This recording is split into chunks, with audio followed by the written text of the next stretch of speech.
Tere kõigile AP Forex Eesti kogukonna liikmetele ja kõigile teistele investeerimishuvilistele.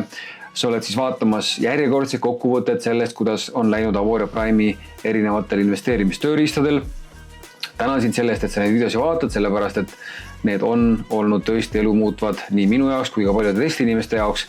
Ja ma loodan, et kui sa juba ei ole kasutamas Avoria Prime tooteid, siis kindlasti sa kaalud seda. See on üks põhjus, miks ma neid videosid teen, et inimesed oleksid teadlikud sellest, mis on võimalik ja millised on riskid ja kas tasub üldse sellise teemaga tegeleda. Seekord alustame social tradingust. Social trading siis on tegelikult olemas 2 riskifondi. Mõlemad töötavad siis täiesti autopiloodil. Kasutaja lihtsalt paneb sinna enda kapitali sisse ja siis on olemas fondihaldur, kes haldab seda, pluss siis robotid, mis seal peal töötavad. Fingo Pro 1, mis on ka siis jooksnud juba pikemat aega tegelikult, tegi septembris üle 6% kasvu ja aasta algusest kuni praeguseni on olnud see kasv kuskil 44%. Fingo Pro 5 tegi 5,3% kasvu ja aasta algusest on siis selle Fingo Pro 5 kasvu olnud kuskil 41%. Nende 2 erinevus on see, et Fingo Pro 5 on riskantsem. Sellele viitab ka see, et Fingo Pro 5 on olnud ka see aasta üks miinuskuu, Fingo Pro 1 ei ole mitte ühtegi miinuskuud olnud. Ja loomulikult ka see, et kasutatakse erinevat tööriistu ja ka fondihaldur on erinev. Ja kui social trading on midagi sellist, mis võiks sulle huvi pakkuda, siis anna endast märku, sellepärast et kuni 19. oktoobrini on ka võimalik siis täiesti ilma alustamistasuta endal social trading käima panna. See on põhimõtteliselt siis 4 kuu kasutamistasu kokkuhoid, mis muidu oleks kuskil $2,5 päevas, mis on tegelikult kohvi hind, kui sa kuskilt väljas seda lähed võtma. Nii, edasi räägime robotitest. Robotid on siis nii-öelda abimehed nendele, kes tahavad ka vahel ise midagi sättida või kellel on lihtsalt piisavalt suured kontod selleks, et on mõistlikum kasutada robotit või mitut robotit korraga. Ja nad töötavad samamoodi autopiloodil, aga seal on siis võimalik teha ise seadistust. Kraitos tegi siis 3,24% kasvu septembrikuus, aasta algusest kuni praeguseni on see kasv olnud siis kuskil 28%. Mine sa tea, võib-olla aasta lõpuks jõuab isegi sinna 40-50% tuuri ära, eks saame näha. Kui me vaatame Kraitos X-i, siis Kraitos X võttis septembris kahjumit ja see on siis peamiselt 2 erineval põhjusel. Üks põhjustest seisneb selles, et kui me vaatame, mida kuld teinud on, siis kuld aasta algusest kuni praeguseni on teinud väga pika tõusu. Ja need tehingud, mis siis nüüd lõpuks siin kahjumis kinni jooksid, võttis ta siin septembri esimeses pooles kuskil siin selle koha peal. Ehk siis on näha, et siin on toimunud pisikene break of structure, ehk siis oleks võinud hakata hind allapoole tulema. Aga nagu näha, siis hind pani lihtsalt ülesse edasi, kuni lõpuks siis sai need tehingud suletud. See on lihtsalt osa riskihaldusest ja selliseid asju tuleb ette.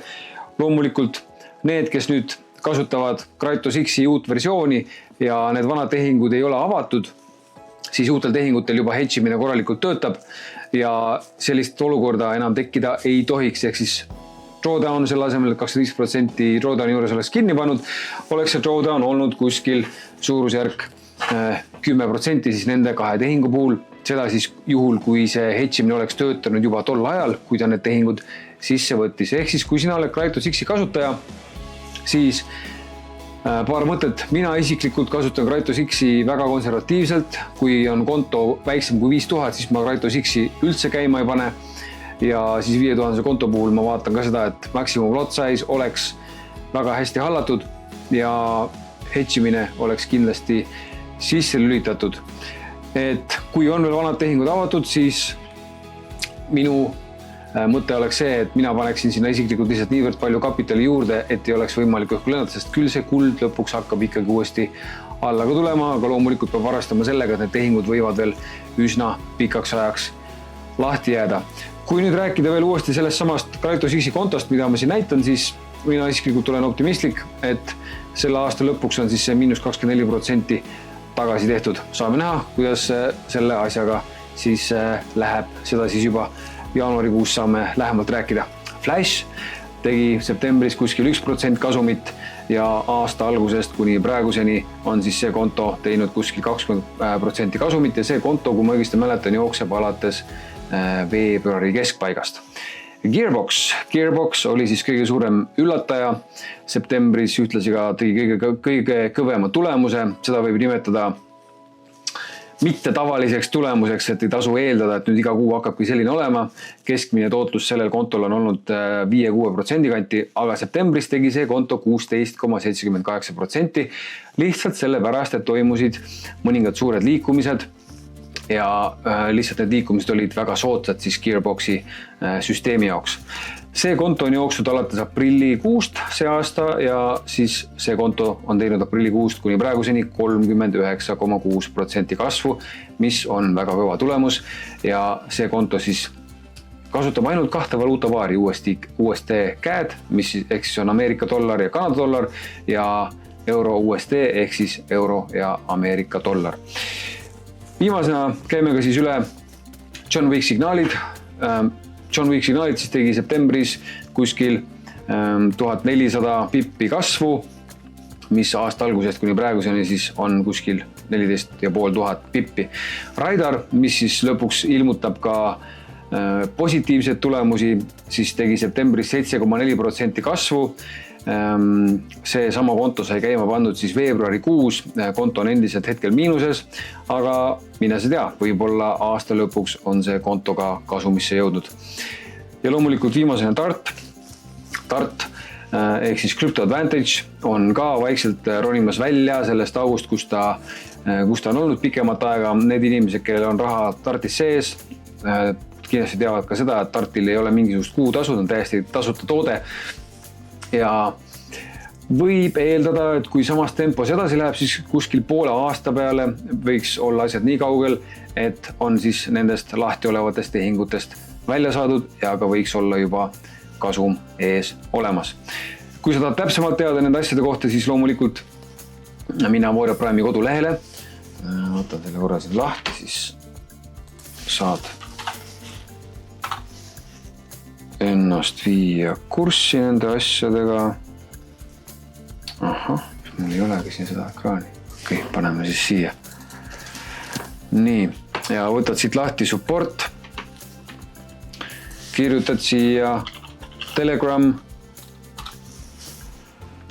Võtad lahti selle esimese artikli ja siis kerid siia lõppu ja siin on olemas siis kõik lingid erinevatele Telegrami kanalitele, mis on siis ametlikud kanalid, mis võiks olla siis kõikidel kasutajatel kindlasti olemas enda telefonis, et sa saaksid ennast asjadega kursis hoida.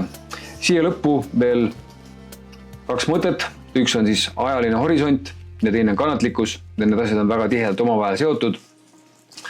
5 aastat on see märgiline ajahorisont, mida peaks silmas pidama, kui tegeleda mis tahes investeerimisega. Veel parem, kui võtaks 10 aastat sinna. Aga 5 aastat on selline miinimum. Miks see nii on? Sellepärast, et 5. aasta kasum on tavaliselt kuskil samas mahus kui 4 esimese aasta kasum kokku. Miks see nii on? On väga lihtne. Põhjus peitub liitintressis. Liitintress hakkab tõsisemalt tööd tegema alates 5. aastast ja sellepärast ongi minu enda siht pandud sinna, et ma kasvatan kontosi vähemalt 5 aastat, enne kui ma hakkan sealt kasumit välja võtma. Ja hetkel siis minu konkreetne eesmärk on näiteks Kraitose kontoga jõuda 100 000 välja ja seda siis võimalikult kiiresti. Kui sul ei ole mingisuguseid eesmärke enda seatud või sa ei ole mõelnud selle peale, kuidas endale koostada investeerimisplaan näiteks, siis tasub minna ja vaadata meie 7. septembril toimunud seminari salvestust, mis on ka YouTube'is olemas.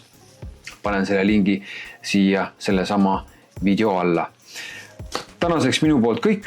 Hoiame sabad rõngas ja saame näha, milline see viimane kvartal siis 2024. aastast olema saab. Tavaliselt on ta olnud hea.